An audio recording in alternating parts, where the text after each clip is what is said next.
Di hari tenang, di hari pertama, muncullah ketegangan. Seharusnya hari tenang itu ya tenang guys, tetapi di hari ketenangan ada pihak-pihak yang berusaha mengacaukan ketenangan masyarakat Indonesia dengan sebuah film, sebuah desain yang mengatakan dalam film ini kecurangan pemilu 2024 dengan film dokumenter Dirty Vote yang menyorot film ini menyorot kecurangan dalam penyelenggaraan pemilu 2024 yang menjadi perbincangan hangat di media sosial.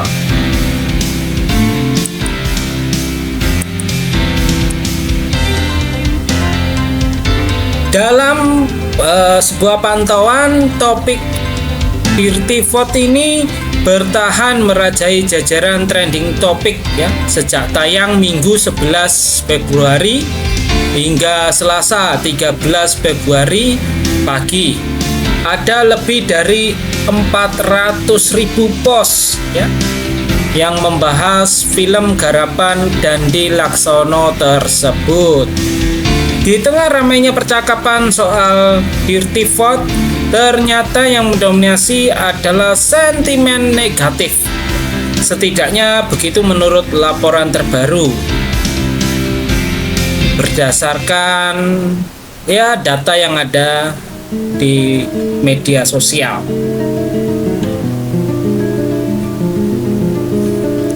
Volume percakapan sejak 10 Februari ketika film ini diumumkan akan dirilis di YouTube, kemudian diluncurkan 11 Februari hingga perdebatan di hari berikutnya memperlihatkan tren yang sangat terus meningkat.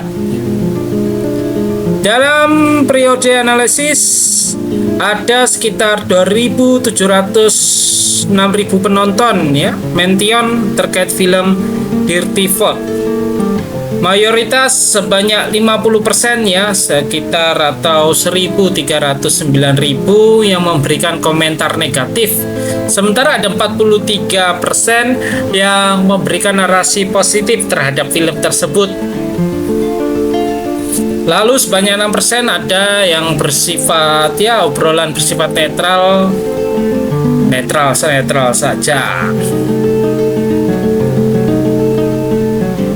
Mayoritas sebanyak 52% menanggapi tanggapan negatif kalau di TikTok ini jumlahnya sekitar 9 juta interaksi. Lalu 41% memberikan tanggapan positif atau sekitar sebanyak 7 juta interaksi, dan terakhir ada 7% yang bersikap netral atau sekitar 1.100.000.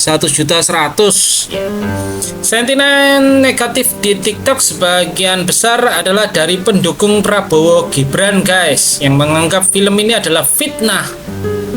Bahkan TKN Prabowo pun juga sudah mengklarifikasi melakukan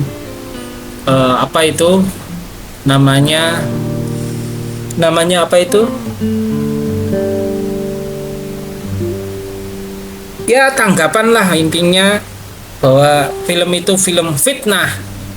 Mereka menyebut film ini black campaign yang sengaja dikeluarkan pada masa tenang. Ini mengganggu orang-orang lagi tenang ini.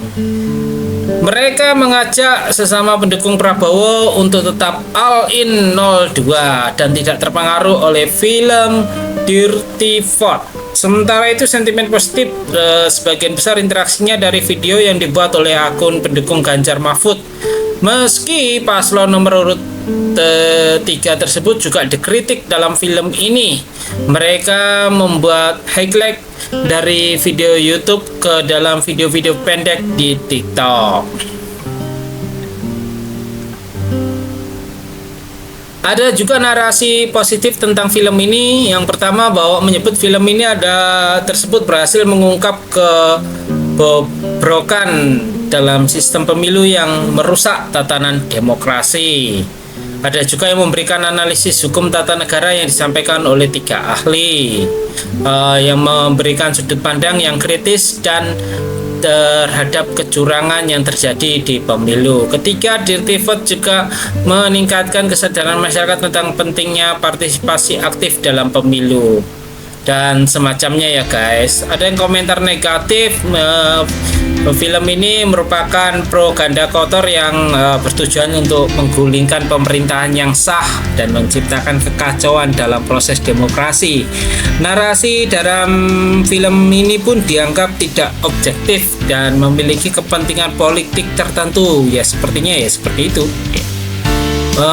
Film ini juga menciptakan kegaduhan, iya betul, memperkeruh suasana politik tanpa memberikan solusi konkret atau alternatif yang membangun. Ya betul, dia hanya menghakimi saja. Dukungan film ini pun hanya berasal dari pihak-pihak yang memiliki kepentingan politik tertentu, sehingga tidak dapat dianggap sebagai referensi opini masyarakat keseluruhan. Ya setuju kalau itu ya. Bahkan melalui film ini tidak memberikan sudut pandang yang seimbang dan adil terhadap proses pemilu sehingga dapat mempengaruhi masyarakat. Oleh karena itu, masyarakat Indonesia, guys, konco-koncoku sesuk aja lali tetap nyoblos ya ke TPS masing-masing. Jangan terpengaruh di hari tenang dirusak dengan kegaduhan melalui film ini.